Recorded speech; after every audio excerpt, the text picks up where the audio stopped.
Hi, welcome to It's an Arsenal Thing podcast. It's been all bad stuff behind the scenes, so I'm glad to actually get on the air. How is everyone? Thank you, listeners and viewers, for your excellent sort of input recently and the viewing figures as well. With me, I've got the Podkateers. Let's introduce them. Hello, Paul. How are you? Yeah, okay, Tom. As long as I don't talk about too much about Everton, I'll be quite happy.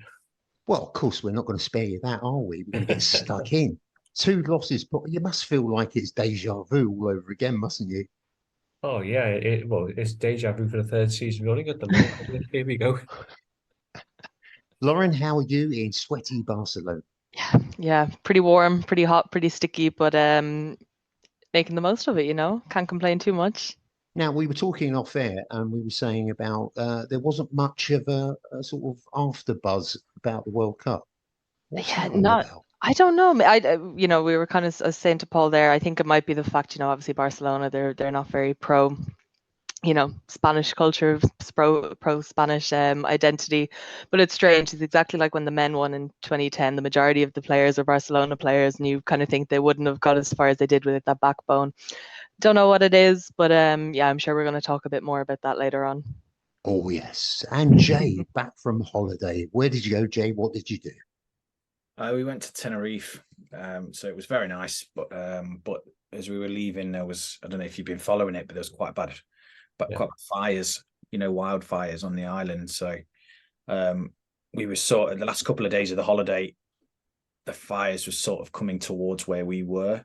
So yeah, it was obviously really bad for the locals. So we shot off and got out of there. But it's awful. But yeah, it was a nice holiday.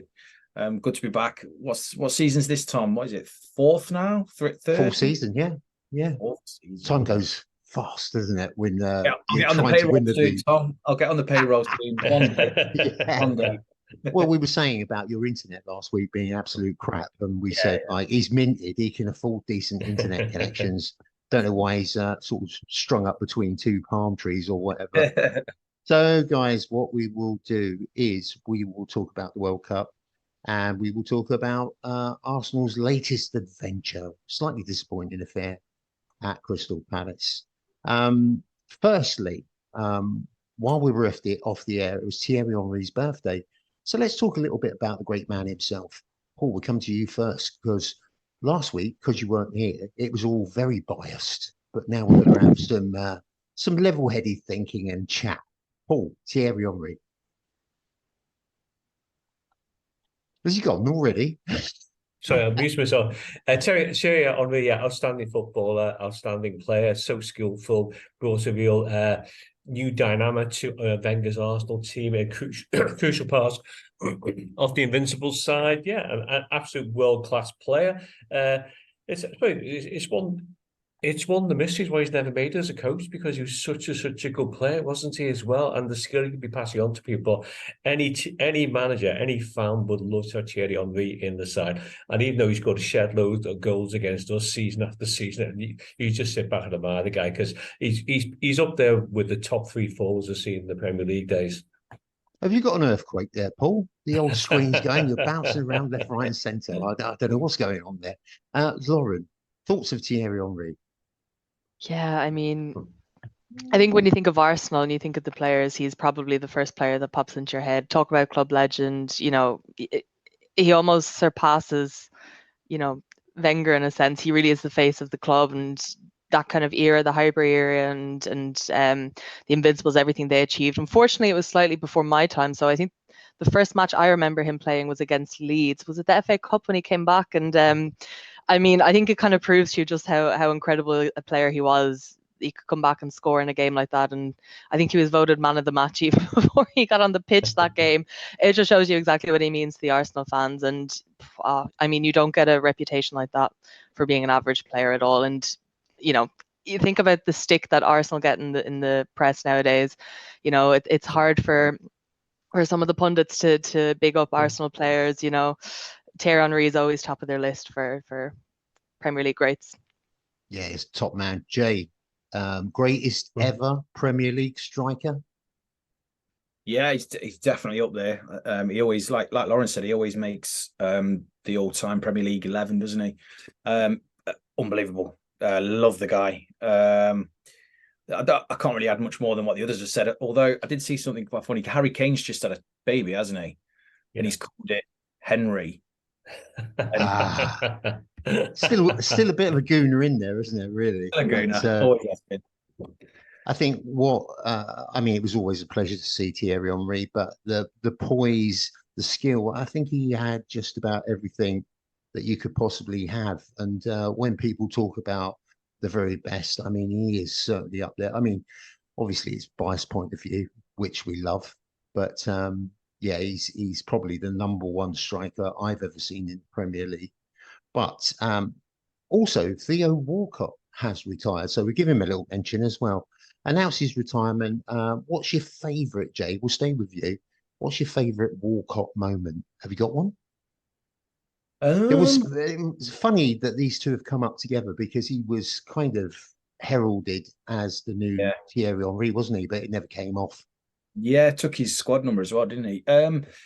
Yeah, Theo. Yeah, I loved him when he was in his pomp. His goal in the cup final against Villa, that was the first thing that really sprung to mind. His hat-trick against Newcastle was pretty good. Yeah, I'll go for that. Yeah, that cup final goal in the yellow.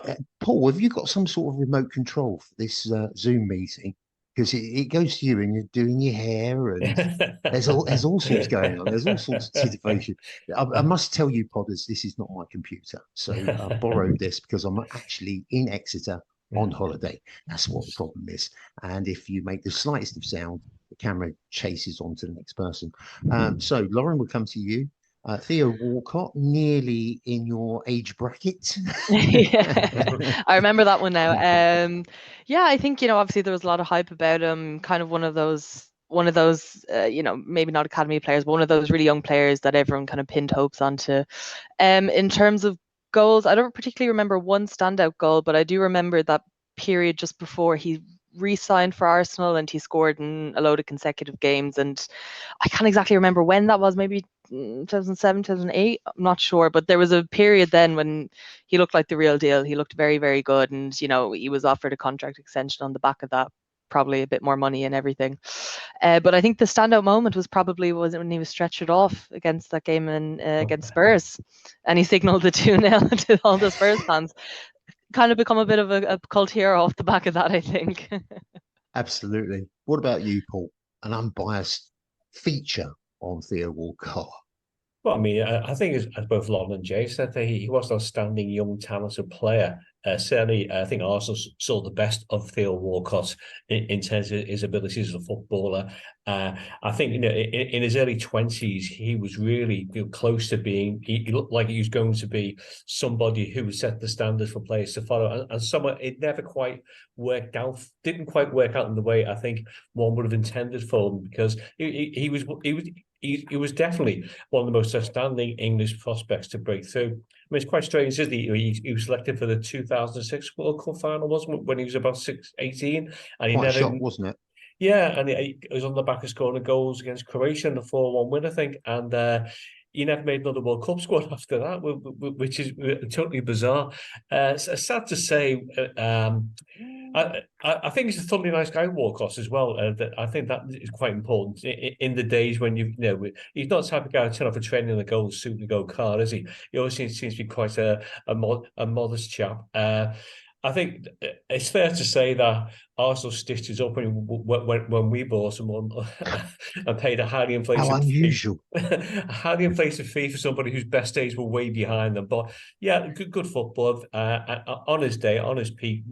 As exciting to watch as Thierry Henry at times, but just not as consistent in delivering that high standard of performance. Well, it's funny you should say that. I said he had sublime technical skills, great touch, eye for a goal, but just lacked that consistency. You just couldn't get him in that rich vein of form all the time. Highlights for me, as Jay said, Newcastle hat-trick 2012. Beautiful. He finished that wide on the left, cut in. He stumbled, but he managed to get to his feet and get past the goalkeeper. And Coventry 2012, he had a bumper season that year. Blistering run on the left cut inside, right curler into the bottom right corner. Right, let's give you a bit of a blast from the past. 25th of August, 1899. I wasn't even a twinkle in my dad's eye. Arsenal chairman warns club players to lay off the whiskey. George Levy said, "No man with a skillful, no man with a skinful of whiskey can play football." Can't even say it, so I've had a drop at least. Right, let's take the handbrake off. Lauren, get busy. Only one place to start, really. It's the Women's World Cup. It wasn't to be. Let's just say that the girls did brilliantly, but they came up short at the final hurdle. Given the fact that we had so many injuries, Lauren, what do you think, if anything, the girls that were injured, if they was included, would they have got us over the line?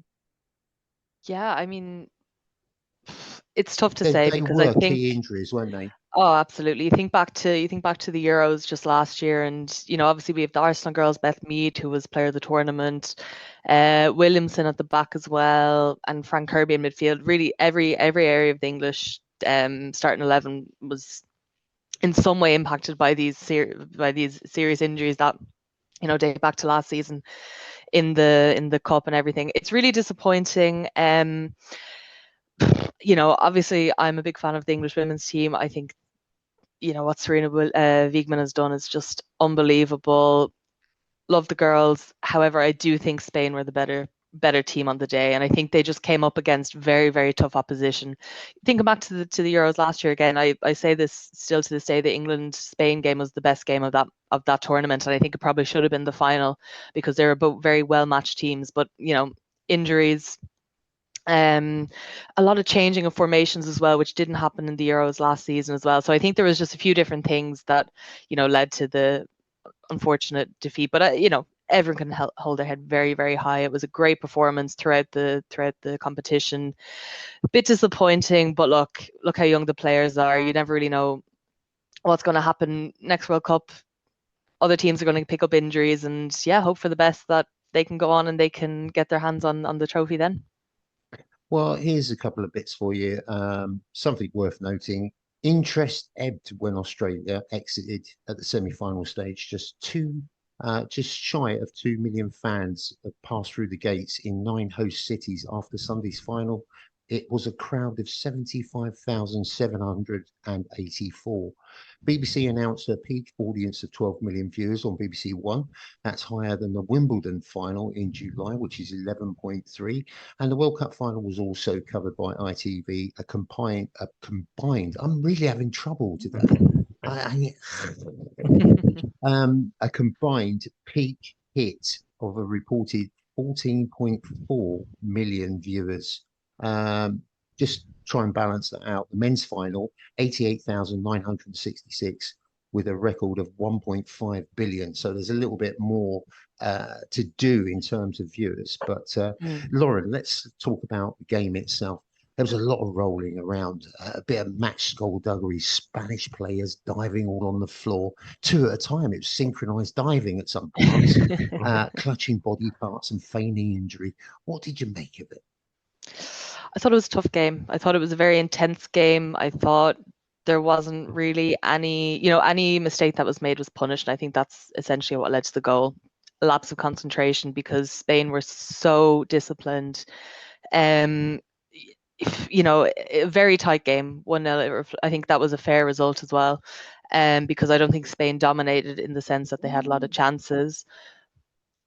2 very different teams, and I think anytime they face each other, it's a good match. But overall, for a World Cup final, I thought it was a great game, very intense. Obviously, I was going for England, but as a neutral, it was a great game to watch. And I think I'm sure a lot of people probably tuned in to the final. Maybe it was their first match to watch, and I think it was kind of a good introduction to the level that women's football can get to. I mean, if we're talking about probably 22 of the best athletes when it comes to the women's game. The Spanish team, incredible levels there. We talk about Barcelona dominating, and there's a really good mix of WSL players across the English team as well. So I thought it was a really good game. I thought it was intense. I thought it was a pity the mistake led to the goal, but that's just how clinical you have to be in games like this. Any lapse of concentration, any lack of tracking back, any lack of communication on the pitch is going to lead to players getting punished, and eventually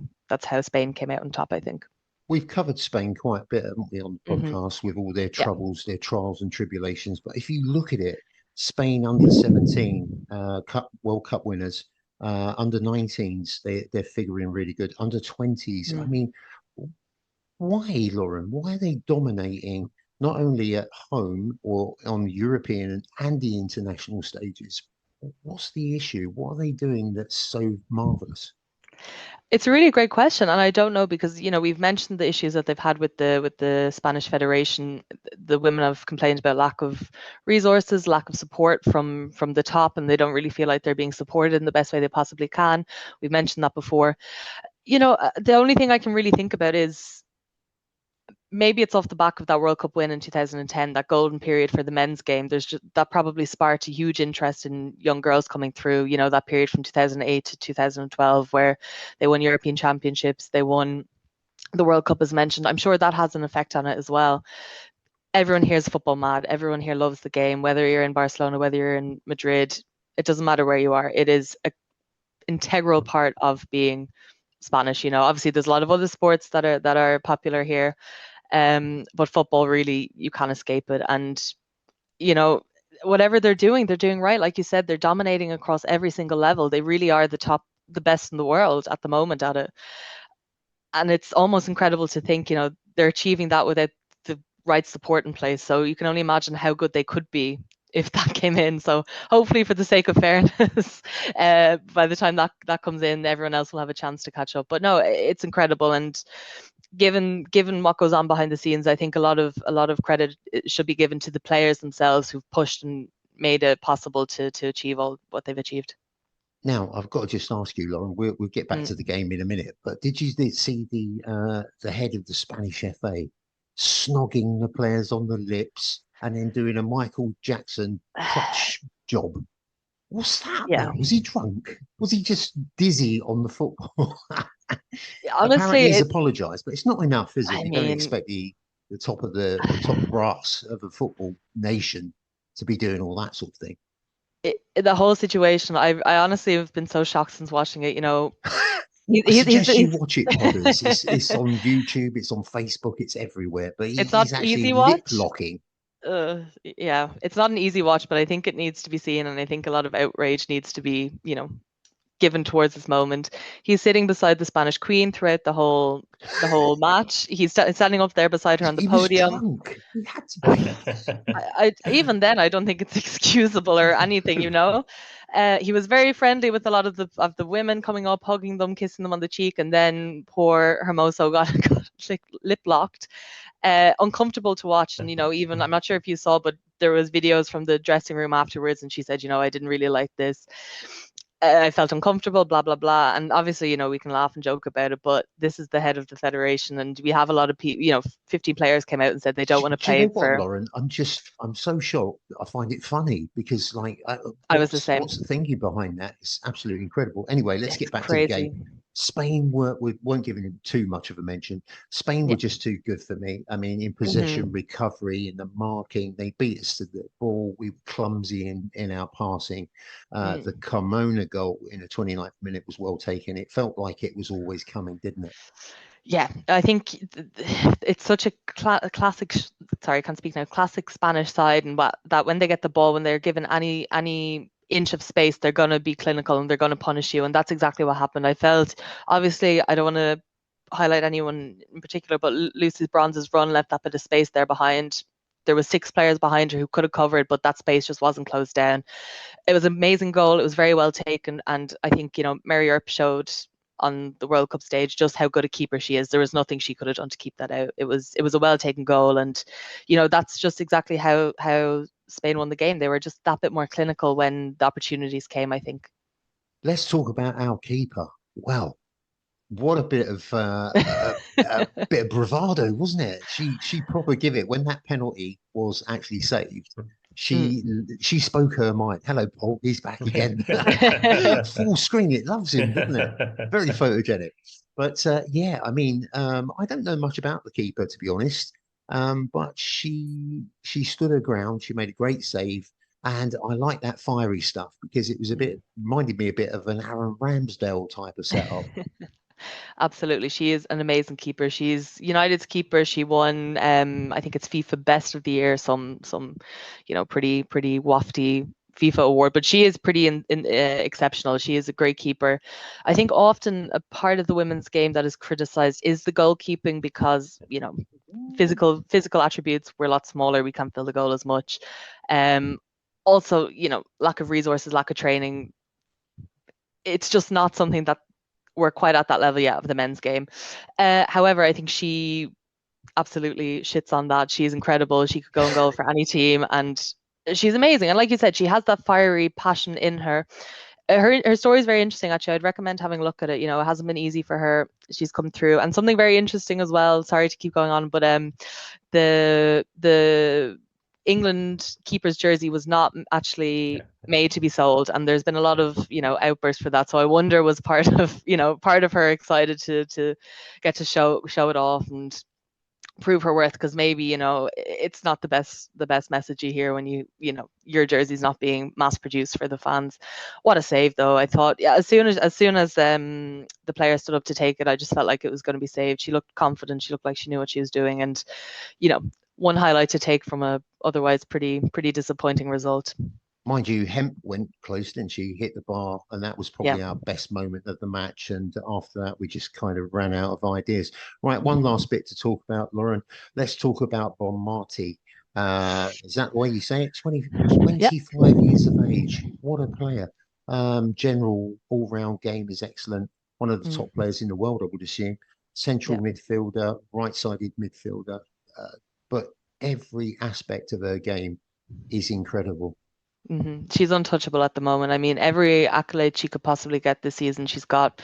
I think she was the Spanish, what's it called, La Liga Femina. I don't know exactly what it's called, the WSL equivalent in Spain. She was the player of the. Don't know. That's for sure. Paul again. Is he producing this podcast? He seems to have a lot of buttons where he presses, and we're back over there. And it's a nice shirt as well. It's not an Everton shirt though, is it, Paul? No.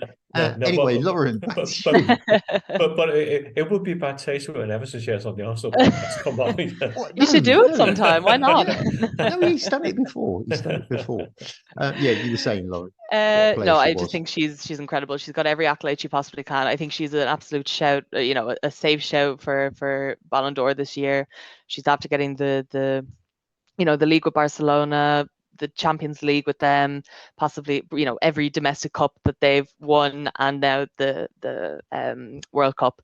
Unstoppable. What a player. Even Pep Guardiola was speaking about her in a press conference the other day, liking her to Iniesta. I think that says everything you need to know about the player.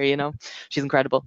What about player of the match from an England point of view? I've got Greenwood down. She just seemed to be everywhere, and she had a nasty. It reminded me of Terry Butcher back in the day, the mists of time. Big bandage and loads of blood on it. It wasn't quite that bad, but yeah, she was my pick of the match. Wasn't far off. Yeah, I think that's a great shout. I thought she was very solid. I think 1-0 was a fair result because I don't think Spain completely outplayed England. I think they were tactically better on the day, and I think that's all it came down to, really, tactics and maybe some technique. But Greenwood is a great shout, absolutely. I thought Millie Bright had a good game. I thought Lauren James looked good when she came on, but it just seemed as though the substitutions that were made probably weren't, Begeman's best work, because I think we're so used to her having every decision made, every tactical decision made before she goes into games, and she's always so prepared. I felt it was a bit rushed, or not rushed, but I suppose not really thought out in her decision making for subs. She kind of, wasn't as I don't know what the word is, as prepared as she usually is going in. I think it was because they were on the back foot and she had to react as opposed to, dictate the game. I think Greenwood's a great shout. Millie Bright as well. It's hard to give it to an attacking player. I thought Chloe Kelly looked very good when she came on, but yeah, I would agree with Greenwood and her bandage. Excellent. Right, let's get on to the Palace match. It was the 200th Premier League away clean sheet for us, becoming only the third side to do so after Manchester United and Chelsea. Under Mikel Arteta, we've kept a clean sheet in 28 of our 68 away games. That's 41%. Only under Bruce Rioch do we have a better Premier League record, and he only lasted a year. Jay, I don't know about you, but strange team lineup from Mikel. Even more baffling was the absence of Kieran Tierney, and Rob Holding wasn't on his usual bench seat. Does this suggest, I mean, over recent weeks, it's been a tactical decision, apparently, but they were nowhere to be seen. Transfers in the wind, Jay? Yeah, absolutely. I think Rob Holding not being included has something to do with the fact that Gabriel was on the bench. We've got a lot of depth now. We've got a proper squad. And I mean, it's no secret, is it, that Tierney's not part of the plans. You know, he's going to be playing somewhere else. I'd be shocked if he wasn't playing for another side at the end of the window. Rob Holding, you know, I think same as well. Like, you know, there'll be a fair few clubs that will come in for him. I was quite happy with the team, to be honest. I could see what Mikel was aiming for. You know, he was expecting to have a lot of the ball, and obviously Saliba is Saliba, but you know, if you put Ben White next to him, he's obviously better from a technical point of view. So they're going to be able to play out from the back and build the play up, and obviously that's what happened, because we threw out the whole game. But you know, straight from the first whistle, we enjoyed a lot of the ball, and it was you know, Palace were deep, and you know, there was that deep block. So I understood that. And I mean, it's always a tough game, isn't it? We've said before, it's always a hard game, but that's consecutive wins at Selhurt Park now, isn't it? So yeah, it was a great result. But yeah, happy with the performance. Bit nervy at the end, but it was just a bit. It's about 20. Well, it felt like a year. I was sort of, will this whistle terrible ever referee. end? Terrible referee. Oh yeah, we'll talk about him, because we'll get into the Tomiyasu thing, which is absolutely diabolical. Paul, unlike Jay, I wasn't very happy with Thomas Partey at right back. I think Tomiyasu would have been better in there, and I thought, you know, the missing Kieran Tierney, I thought or you got Zinchenko on the bench, so why couldn't you put him over on the left? I just didn't understand it, and the jury's still out with Eddie Nketiah. So I didn't understand with Trossard, get all guns blazing. I mean, we played Luton locked behind closed doors, and apparently he scored 2 goals out of 3. So I really didn't get it. What Kai Havertz, Paul? I'm rambling. Sorry, Kai Havertz. What is he? Where does he go? I know it's early days and we shouldn't be too critical, but he's not even in the game for me half the time. No, I did think from a neutral perspective that Kai Havertz was a bit of an off the wall signing for Arsenal. I didn't quite see where he was going to fit into the team. So obviously, Arteta has a plan for him. He rates him high. He's always talking about him after the master contribution he's made. I mean, in his defence, it's only 2 games into the season. It might become more apparent as the season develops how he's going to fit in the contribute. But I think the jury's out on Nketiah. The jury is out at the moment on Havertz. I think most Chelsea fans are quite glad to see him go. I don't think he made a huge contribution at Chelsea last 1 or 2 seasons there. So it's going to be fascinating to see how Arteta integrate him into the Arsenal way. And in his defence, it's difficult to come into a new team. You're not used to the system, not used to the way they play. I'm sure he will adapt and become more used to the Arsenal methodology. In terms of Nketiah, why Nketiah starts, I was wondering whether for his pace that he's got. I mean, Trossard, a good footballer. I'm a big fan of Trossard. If there's one weakness in this game, it's lack of pace. And I thought last night, the pace of Nketiah was the main problem for Palace's defence to deal with. They couldn't react to him as quickly as what they should. And I mean, his move for the penalty was absolutely brilliant. The quick reaction, and in the first half, that little turn he did when he pushed the ball between two past defenders and hit the ball against the post, that was a really good bit of skill that was as well. So I can kind of see the logic in playing in Kessia. In terms of passes from Tomiyasu, as the kind of the fullbacks, I thought the first half in particular, Palace kind of exposed Arsenal quite a bit in the wings. We used the flanks quite well. But once they got near the penalty area, it was just closed down by the organisation of the Arsenal defence. I use one of my least favourite players in the Premier League. I've got all sorts of reasons for disliking Ayew, but I thought he caused Arsenal quite a few problems last night. Absolutely. Yeah, I think Arsenal kind of struggled to deal with him, but there was no actual end product when there was no consequence to all the possession and the passing that he had as well. So, yeah, I think we talked before the program started about the Arsenal so well organised last night, and what I understand. If I was an Arsenal fan, I'd be worried about the last 10 minutes of thinking Palace might nick a goal here. I'm just watching from a neutral point of view. Think they're seeing this game out so well. When I went to 7 minutes of injury time, there's about a 2-minute spell where Arsenal just passed the ball around amongst themselves and didn't let Palace get any momentum going. And you can see the crowd are up when it's 7 minutes stoppage time. When you don't trust the ball for the first 2 minutes of stoppage time, it's really hard to generate that energy, electricity, which Palace rely on for home games. But it's a good win at Palace. I mean, Palace under Hodgson are a much better team than what they were under Vieira. They're so better organised. But the midfield. Yeah, but I can't understand that, Paul, because when he was there previously, they were quite boring. They were quite dull, quite one-dimensional. But subsequently, obviously, he's got better players that are there. I thought Jefferson Lerma had a very good game in midfield. Thought he brought a bit of edge, bit of bite to the midfield in Palace that maybe they've been lacking under Vieira. And whether you like Hodgson or not, the guy's got experience. He can still spot a decent player. He can still set up a team to get a result. But good 3 points for Arsenal. All you can do is win. I think Man City went there last season and won 1-0, and we're kind of getting praised for another performance, a second on the road to title. They always put the word gritty in, don't they? Gritty, determined performance. And it was. It's actually quite good to see that the defence under pressure for such long periods of time, but standing up to it and not looking like conceding. Yeah, I felt a bit ill, Lauren, when I saw the lineup. I felt a bit poorly. I just couldn't understand why Tomiyasu was played out on the left. Yes, he did well against Liverpool, but I mean, it's quite spooky, really. I just don't understand it. It's almost like Mikel's been at the Rioja. What did you make of it? Yeah, I mean, I think it comes back to what we mentioned last week, and it's that kind of unpredictability that I think Arteta is trying to play around with now that he has that deeper squad. Last year it was very predictable. Whenever players were fit, we stuck with that, the same starting 11 every time.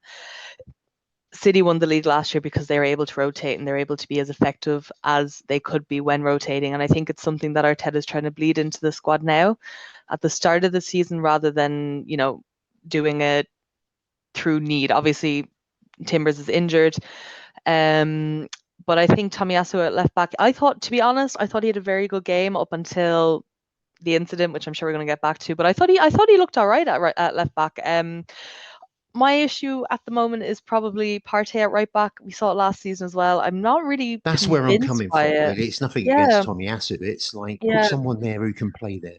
Yeah, and you know what? Up until the substitutions towards the end as well, I completely forgot about Kior. I completely forgot that we had him. Why wasn't he playing at left back? Which is a great thing. Imagine forgetting you have another defender who isn't Rob Holding. Yeah, I don't know. It's strange, but I think the only thing that I can really get my head around, or that I can, logistically conclude, is it's Arteta trying to be creative with the players he has. Tomiyasu was more than capable at left back. We saw if he can defend against Salah, I'm pretty sure he can defend against the majority of right wingers in the league. One thing I've got to ask you, Lauren, if he's experimenting, why is he doing it in the league? Why wasn't he doing that in pre-season? I'm sure he was tinkering about, but it seems a weird time to start experimenting with these different formations and different people out of position. It just doesn't add up for me. I agree, but if we look back to the end of last season as well, we saw Thomas Partey at that right back. So I think it's something that he's slowly trying to do now. maybe his hand was forced a bit with the Timbers injury. I think that's, again, like I said, I don't really get it, but I think that must be something that he's trying to do.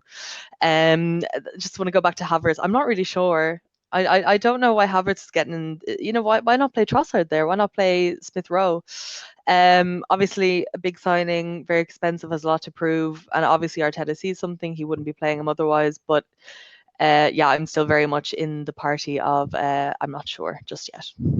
Jay, is it a case of trying to accommodate Havertz and Rice? This is why we've lost Partey and Partey's gone to right back. Is that the case? Is that the thinking? Trying to accommodate everybody.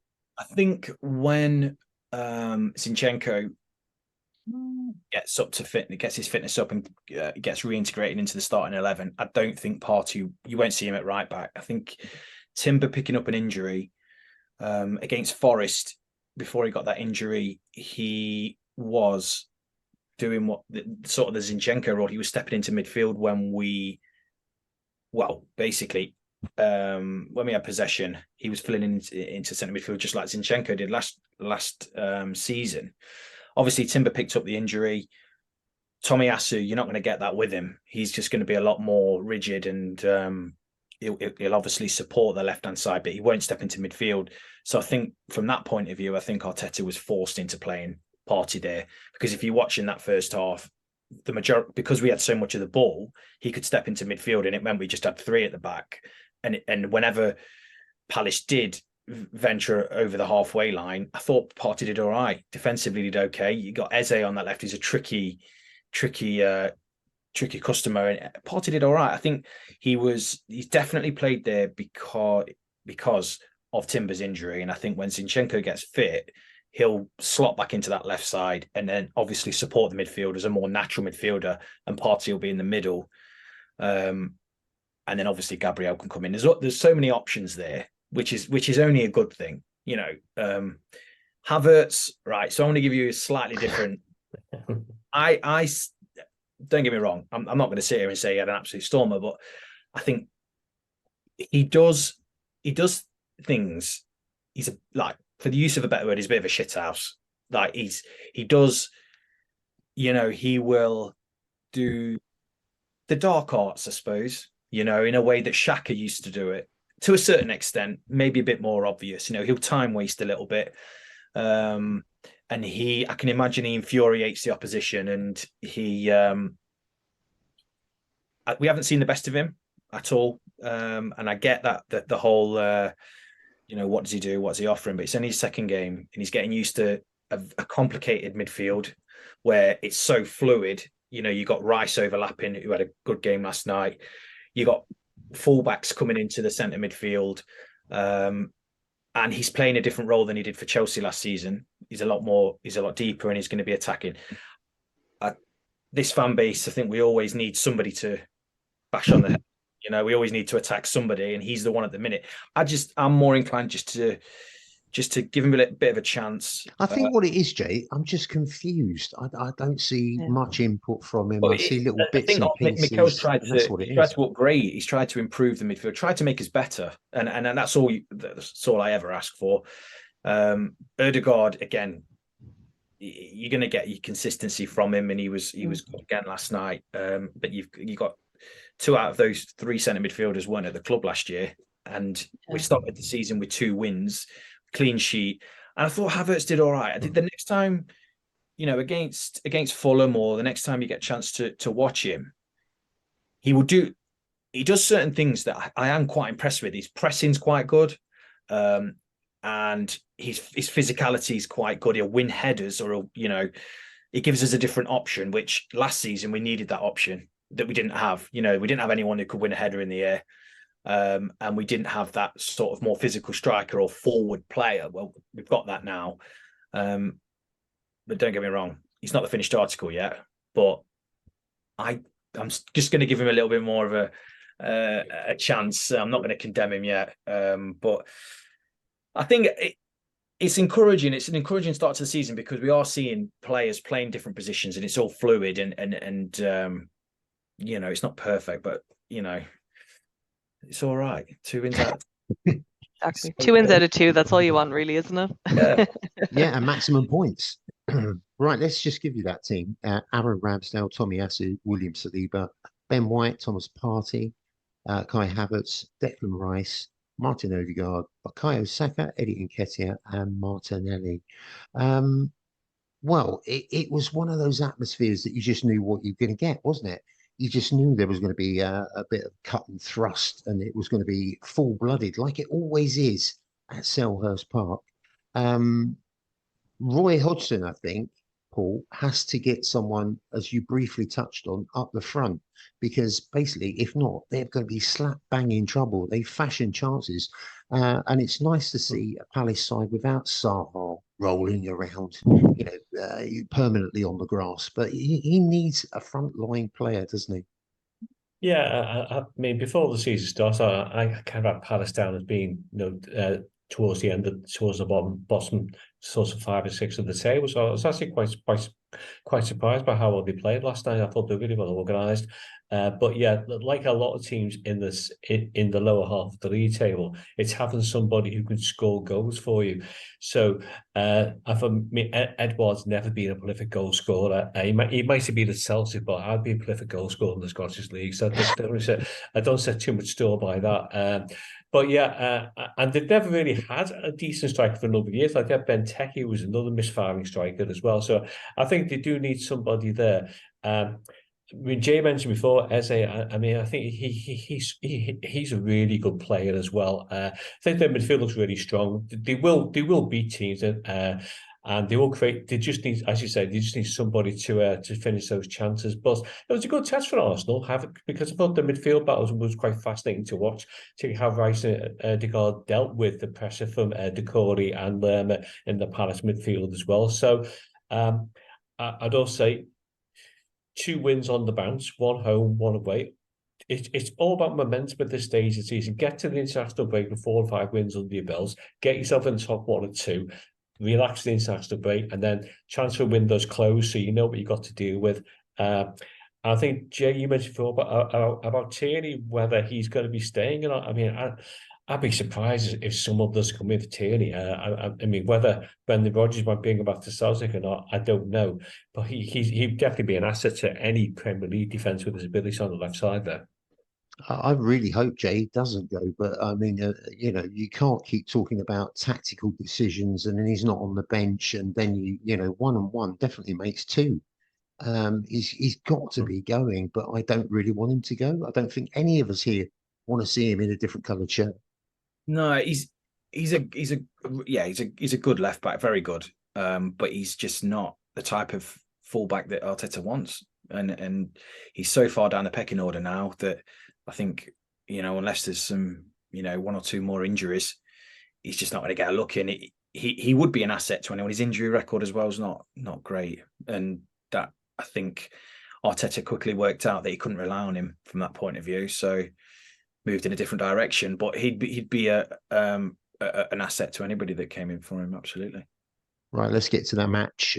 15 minutes. AU beats Tomiyasu.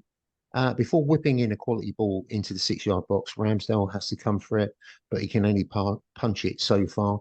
White brings the ball out following a slip by Eze on the edge of the area. 16 minutes, a delicious through ball by Schlupp.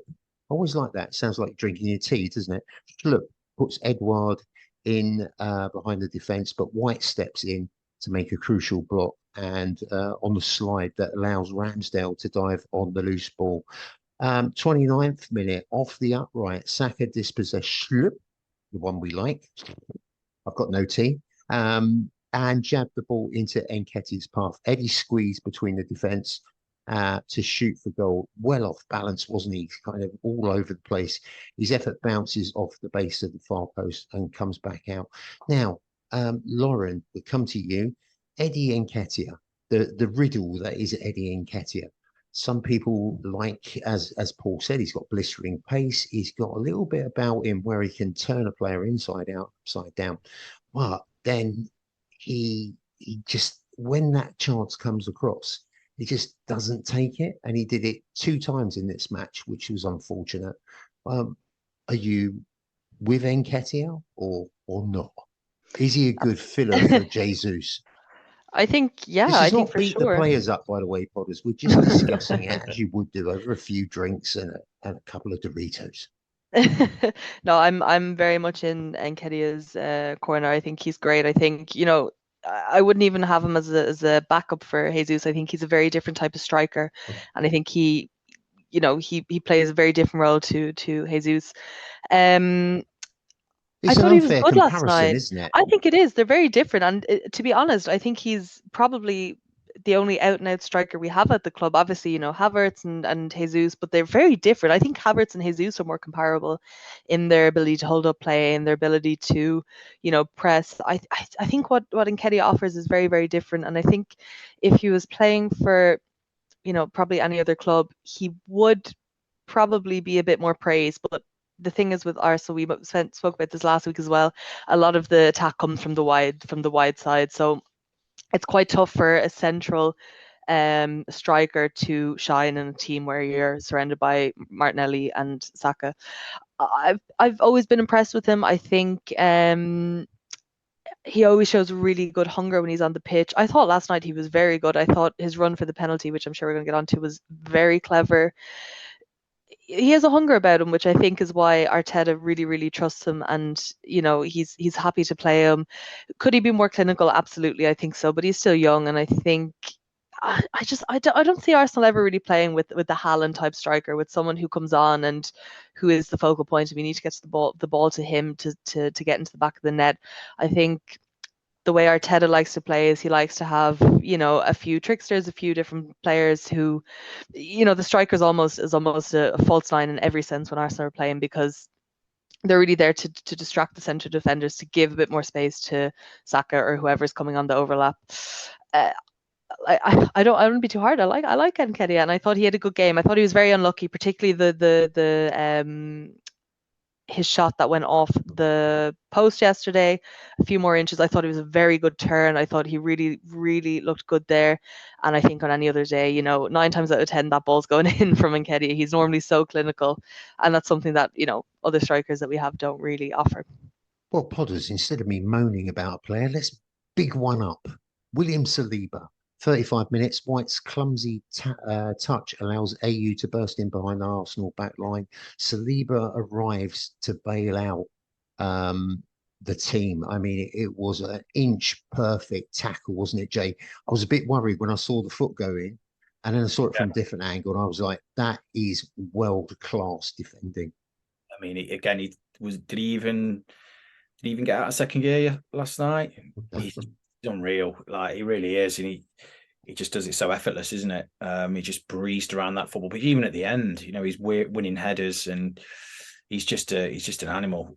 But he's got an intensity and concentration about him, isn't he? Calmness as well, and he's so physically, he's just a specimen, isn't he? And I mean, if you were an opposition forward, you'd be trying to stay away from him, wouldn't you? You won't be anywhere near him. He just, superb, superb. I just wanted to add about Nketiah. Lauren obviously summed it up brilliantly, but he is usually clinical. It's an instinctive. His goal against Forest, he knows where the back of the net is, and that first one where he spun off, like Lauren said, lovely. Like that's really good, and it was really unfortunate that the post. The second one, he should have done a lot better with that. Like that was a bad miss, and I think you said at the that's a 36 minute, and he put too much of a dink on it, didn't he? Too much meat on it. And I think I thought at the time, obviously there is, like you said, Tom, there's the alternative to Nketiah is Trossard, and I think because of where we are as a team now, and where Arteta is, and where he sees the club at the moment, I think Arteta will be absolutely fuming at that second miss. I think he would be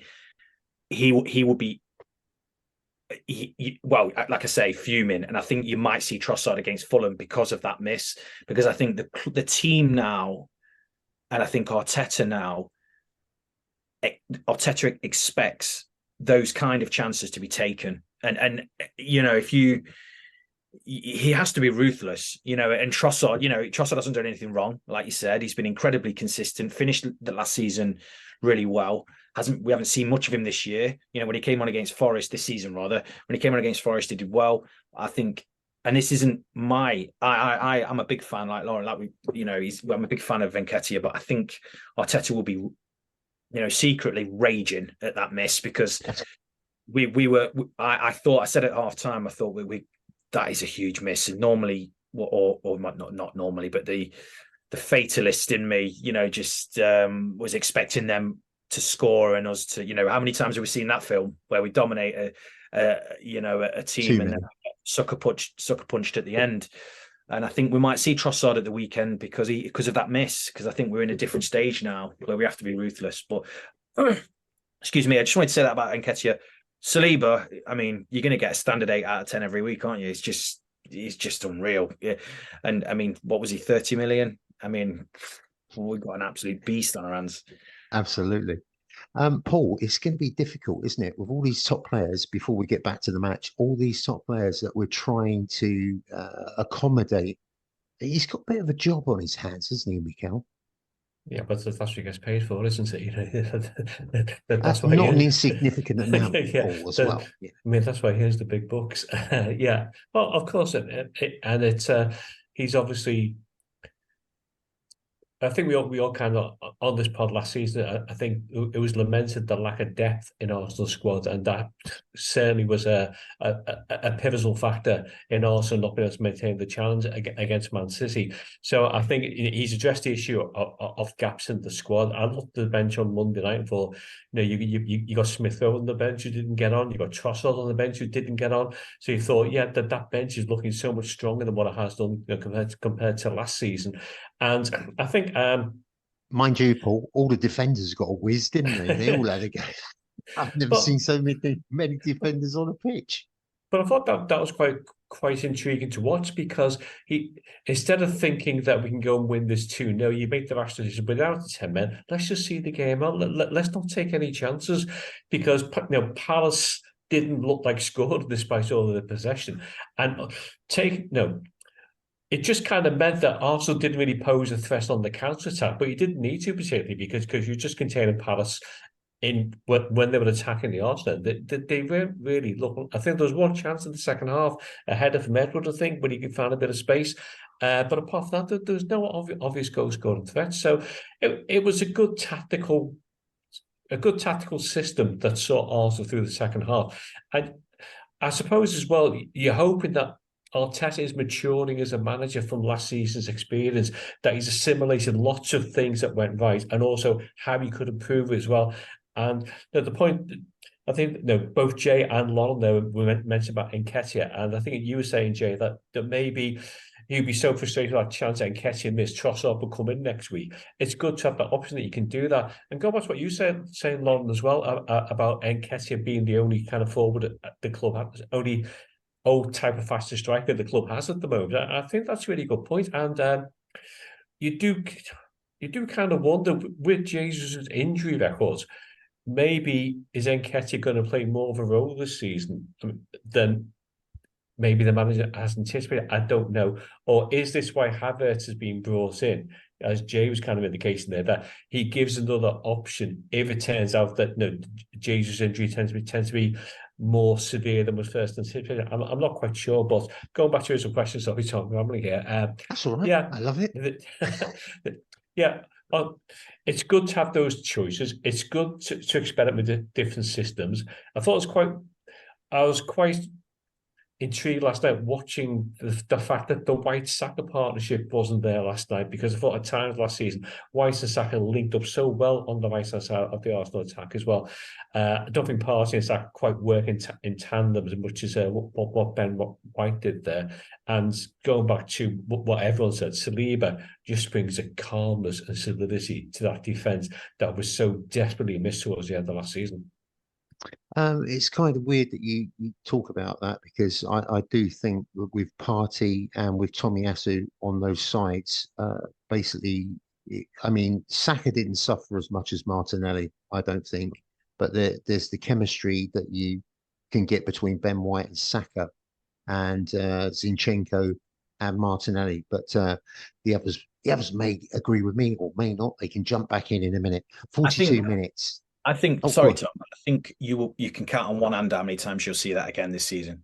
I don't think we'll see it, and that's not because of how they played last night. I just think there's better options, and I think Arteta said on a number of occasions this season already, especially with the signing of Raya and obviously Gabriel not starting the last 2 games, the squad now, he's going to pick certain players to play against certain teams, and I think, like I said, you'll be able to count on one hand how many times you see that Zinchenko party at fullback.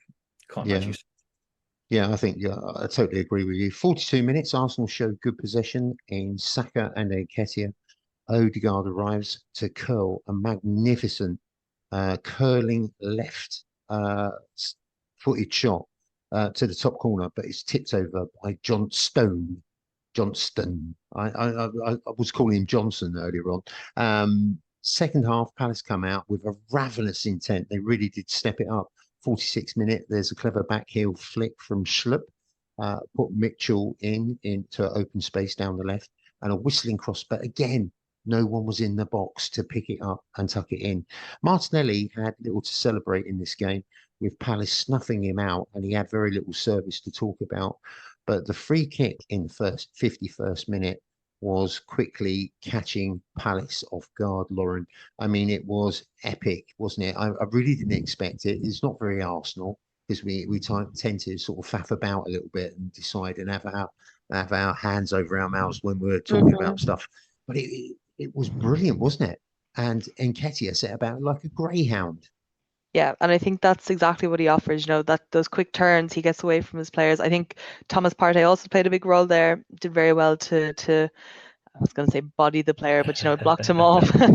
Honestly, it was great, and I think there was a statistic on the TV last night as well that we'd scored, I think it was the highest amount of goals from corners last season or something along those lines. And you never really think about Arsenal as being set piece merchants, shall we say, but it's definitely something that has been improved under Mikel Arteta, and I thought it was a very, very clever piece of play.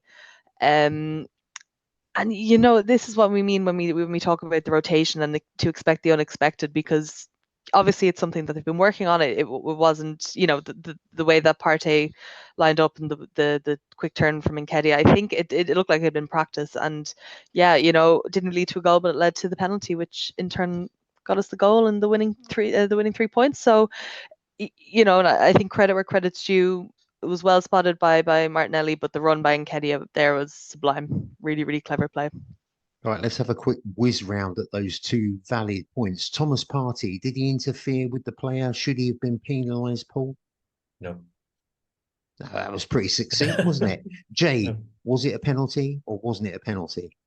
That was definitely a penalty. Absolutely, we've cleared that up for you, Podders. That's what we're here for.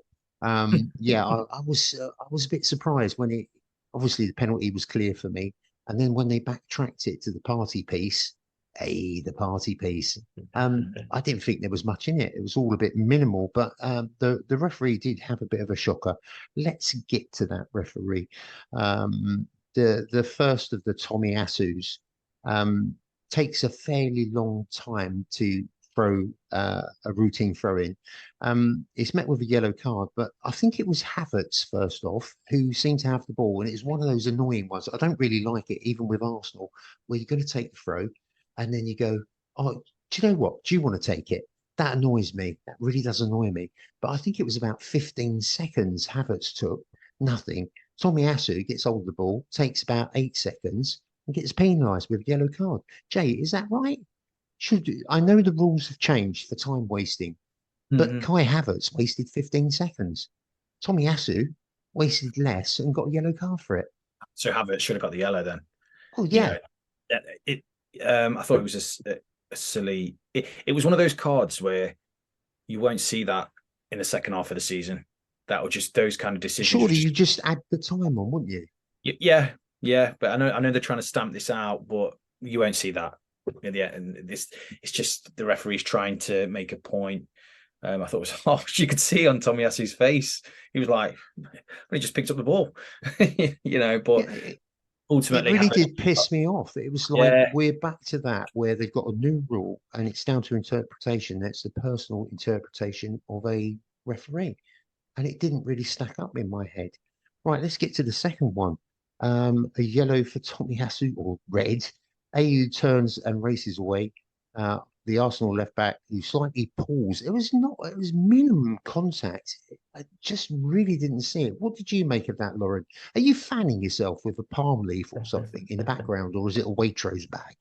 Yeah, no, it's my massive fan. It's 34 degrees here, and I'm really trying my best to stay cool and, and not melt away, especially with the anger now, thinking back at that red card. It was a crazy decision, absolutely crazy decision. We saw, I think I was the offending player, the player who's fouled, and he was also on a yellow card, and he did a much worse, sure pull on Saka, and he got away with it. It was crazy. I think I have a few issues with this. One of them being, first of all, it wasn't a foul. He barely touched him. It was less than minimal. There was no contact between the two players. And the second one being, obviously, the ref decided to brandish the yellow, led to the red card. But why can't a second yellow be checked by VAR? That's something that I really don't understand. And I was kind of sitting there waiting for it to. Maybe I missed something, but I was sitting there waiting for it to happen, and then they said, okay, can't be checked. How is that? How is that? I can't even get the words out. How is that in it's like a in loophole. lieu? Yeah, Yeah. yeah. What is that? What is that? It makes no sense, does it, at all, lot? I mean, if the second yellow issue red card, it has to be reviewed. The importance of those decisions has to be double checked to make sure the vice. Yeah, it's Yeah, ludicrous. And there's no reason why they can't, because they've got the technology there to do it. They've got the people in yep. Stockwell Park is Stockley Park looking at it. So yeah, it makes no sense. No. Also, why can't the VAR say to the referee that RU's second was a red, if that makes sense, or was it another yellow? Like, why? I don't understand that, because that is a mistake. Because the referee, if you're going to go by, be consistency, surely the VAR can turn around to the referee and go, "You've made a mistake there. That's another yellow." Again, how many times we've mentioned bag of shit. Well, I just think this time wasting thing is going to tie us up in knots. I like the fact that you have the time added on at the end, because as a supporter, you're losing out time. It's your money. You're paying a lot of money to go there. But this Again, I think the main thing is really, it's not the fact that there was time wasting. I mean, it was taking the piss. It started right at the free kick. Thomas Partey to take his time. Ramsdale. That's fine. But give it to the offending player first of all, and second of all, what was I going to say? I had a good point, but it's gone. This is the problem with the heat. It's the heat. It's the heat. What was I going to say? It'll come back to me. Oh no, sorry. It's the inconsistencies. That's what it was. It's the inconsistencies. And it's exactly what Arteta said after the match, and all the players. Look, we have no issues with the new rules. As fans as well, I think, no one wants to watch players wasting time. It's frustrating. Even when it's your own team, it's frustrating. It's 90 minutes game, play the 90 minutes. But if one player from one team is going to be punished, that you set the precedent now. So that is how it has to be carried out now throughout the rest of the season. And if that's what second yellow cards are being given for, well, then good luck. We're going to see teams going down to 6-7 men, I think, as the season goes on. But of course, that's not going to happen, and that's where the frustration stems from.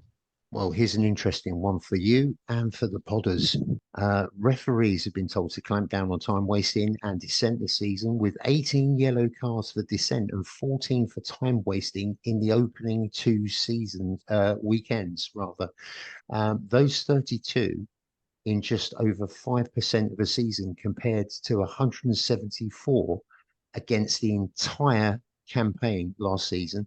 If those cars continue at that rate, it will be 608 for the season. I mean, it's staggering, isn't it? And I don't think we're not going to be too far off that, because it's just flash, isn't it? Oh, what did you say to me? Yellow card. Oh, you're breathing near me. Yellow card. It's just phenomenally annoying. So we think the referee sucked bumhole. That's what we think on this podcast.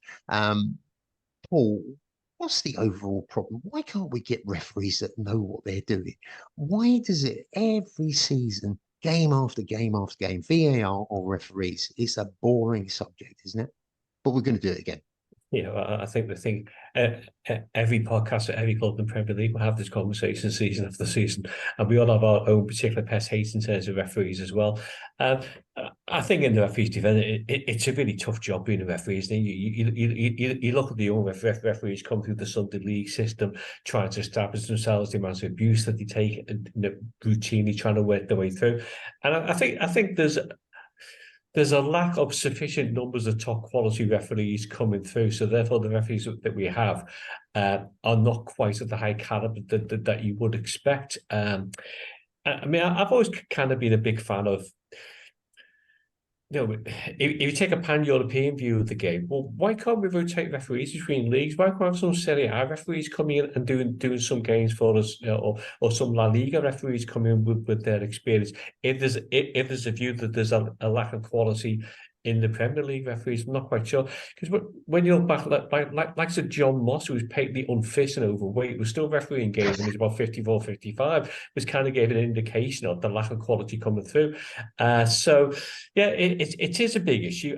I really do think the quality of VAR officials definitely needs to be looked at. And maybe that's an area where you can bring in somebody who is not from the Premier League, an outsider.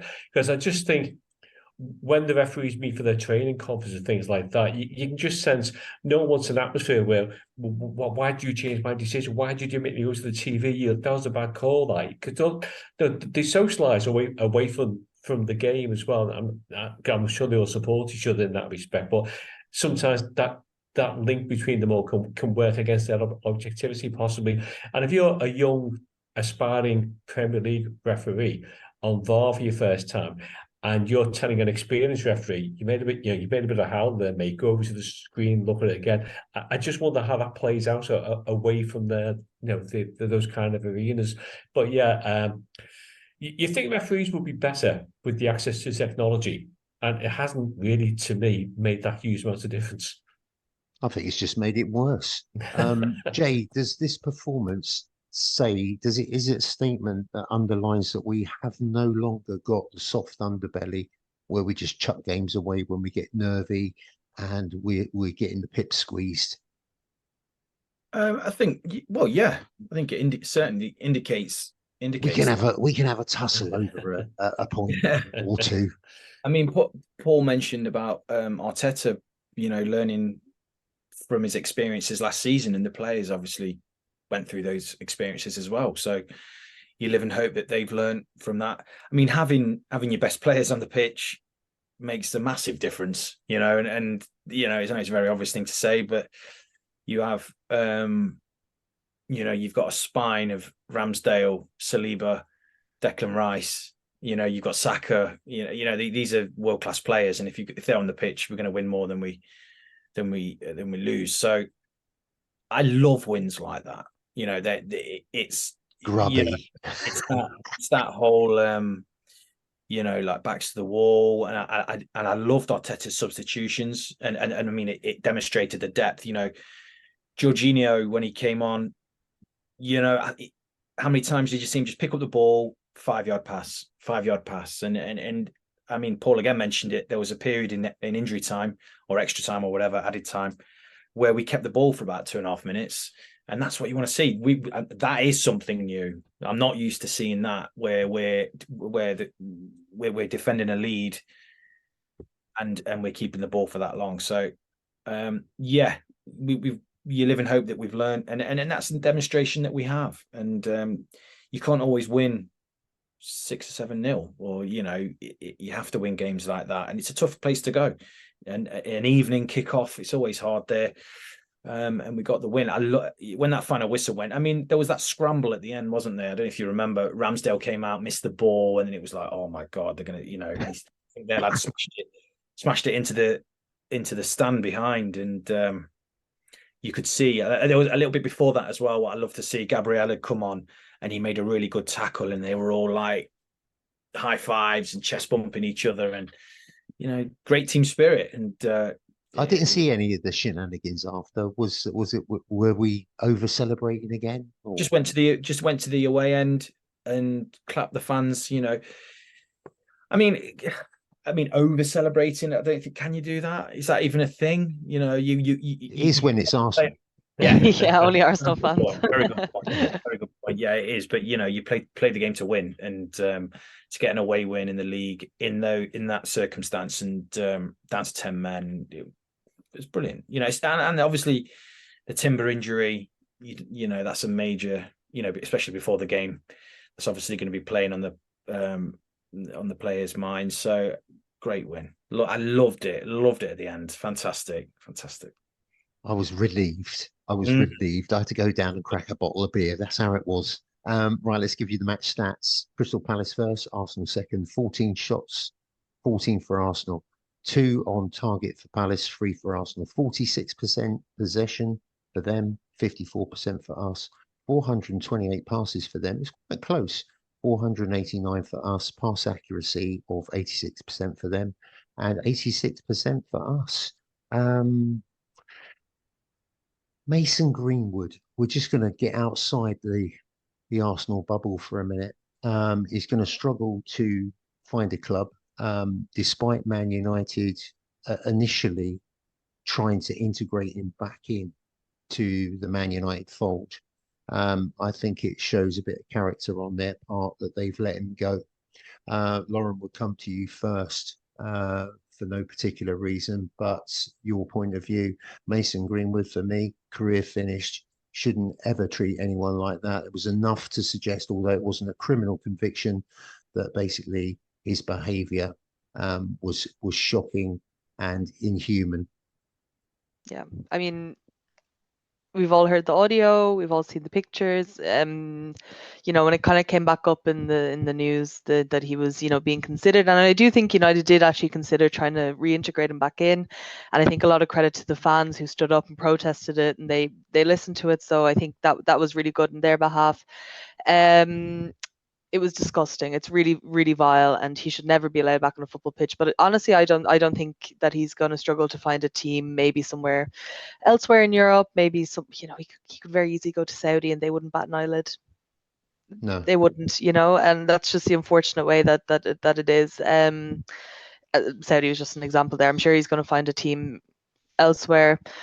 I would hope that he's never able to play in England again. I think a standard needs to be set. You know, if we're gonna make an example of Tony, for example, with his bets that he made, make an example of Greenwood as well, and you should not be allowed that's to play an on any interesting pitch. point, because we will see how the fairness kind of balance out if Absolutely. one is favoured over the other, or they're actually going to treat people on their behaviour and action them accordingly. Very interesting And point.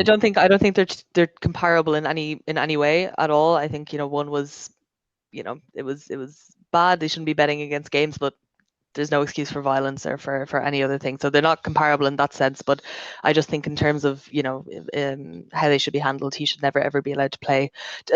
From the FA's perspective, I think, you know, obviously he was cleared of the charges and stuff, but we've all heard it, we've all seen the pictures, and I think it's enough grounds for the FA to stand up and say, look, out of respect for our organisation, for our institution, players like that shouldn't. They should be firm and just say, you can't play in this country. If you can find someone abroad, exactly. Go. That's how I feel, and I would hope that that's the general consensus. But you know, right, that's the non-Arsenal bit, but we wanted to get that off our chest, people. If you guys have got anything to add to that, chip in, but otherwise we'll move on. The girls kick off October the 1st. They've got first 3 games: Liverpool, Man United, and Aston Villa. That's looking pretty interesting. Liverpool. I was talking about the girls' game and kind of saying that the top flight of the WSL are really, really good, and then you kind of start playing a little bit further down, and they're not so good. And sorry, Paul, Everton are in that mix as well. But what do you make? What do you make of those games coming up, Lauren? I can see probably a maximum there. If I'm sure we can beat United or at least get a draw. Yeah, I think it feels so far away. I actually haven't looked at any of the WSL fixtures or anything. I know we have far away. It's annoying. Yeah, It is. One thing I would say is, obviously the World Cup just finished. We also have a Champions League, which playoff, which you spoke about last week, which is coming up in September.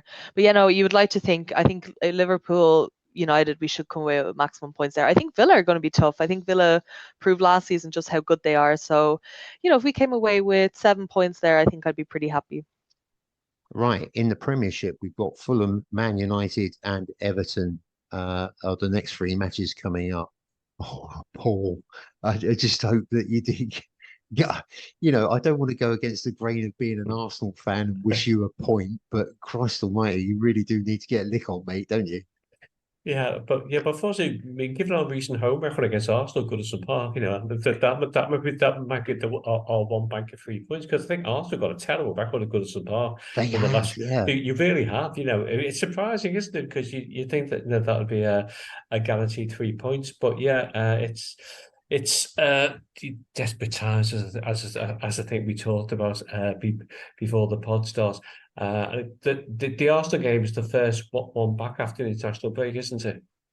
Yeah. Yeah. So I'm hoping for some serious injuries to some of your key players during the international break. Nothing personal, guys. Now play nicely. What's Jay? Man United. Let's take all those teams there. Fulham not having the rub of the green at the moment, and it's one of those ones where it's a bit of a fluctuating season for some teams that did quite well last season.